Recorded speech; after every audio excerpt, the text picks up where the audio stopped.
So hello everyone, welcome to this channel. তো তোমাদের জন্য আমরা ডিএসএ মানে ডেটা স্ট্রাকচার অ্যান্ড অ্যালগোরিদমের কিছু সাজেস্টিভ কোশ্চেন্স রেডি করেছি। যেমন অনেকেই বলছিলে যে দাদা সাজেশন দাও, তো এই সাজেশনটা আমাদের যারা সাবজেক্ট ম্যাটার এক্সপার্টস আছে তারা প্লাস যে টপার্স কিছু তারা সবাই মিলে কিন্তু ডিজাইন করেছে, এবং এখানে কিছু বাঞ্চ অফ কোশ্চেন্স আছে যেগুলো লাস্ট কিছু ইয়ারে এসছে, এবং তার সাথে সাথে ম্যাকআউটের এই বছরের যা টেন্ডেন্সি সেই ওয়াইজ কিন্তু ডিজাইন করা হয়েছে। এবার এই পার্টিকুলার ভিডিওটায় আমি ফার্স্ট পেজে যে কোশ্চেন্সগুলো থাকছে মডিউল 1 আর মডিউল 2 সেটা কভার করে দিচ্ছি।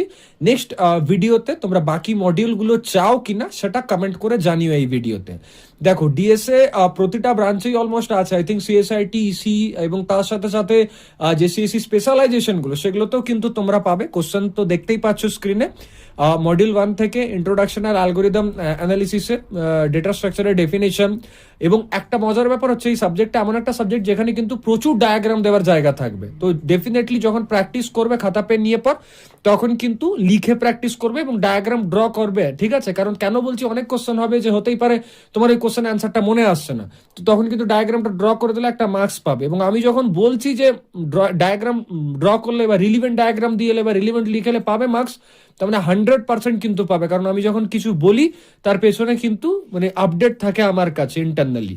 আচ্ছা, অ্যালগোরিদমের ডেফিনেশন আছে, time complexity, space complexity, important question, notations এর কিছু কোশ্চেন, মানে এখান থেকে নোটেশনের জায়গা থেকে 2-3টে পার্ট কিন্তু সিলেবাসও তোমরা পাবে।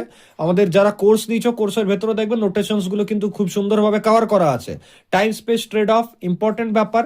আচ্ছা, এরপর মডিউল 2 থেকে স্ট্যাক অ্যান্ড কিউ যদি দেখো, এখানে পুশ অ্যান্ড পপ অ্যালগোরিদমের যে বেসিকটুকু, মানে দেখো কোশ্চেনগুলো এমনভাবে ডিজাইন করা যায় যাতে তোমার বেসিকটা ক্লিয়ার হয়ে যায়। বেসিকটা ক্লিয়ার, আর যদি সেখানে কোনো টাইপস বা ডায়াগ্রামস বা ফর্মুলাস কিছু পাচ্ছ, বা ওই পার্টিকুলার কনসেপ্টটা কিভাবে ওই নিউমেরিক্যালটা সলভ করে এরকম কিছু পাচ্ছ, সেটাকে জাস্ট মুখস্থ করো বা খাতায় লিখে প্র্যাকটিস করার চেষ্টা করো।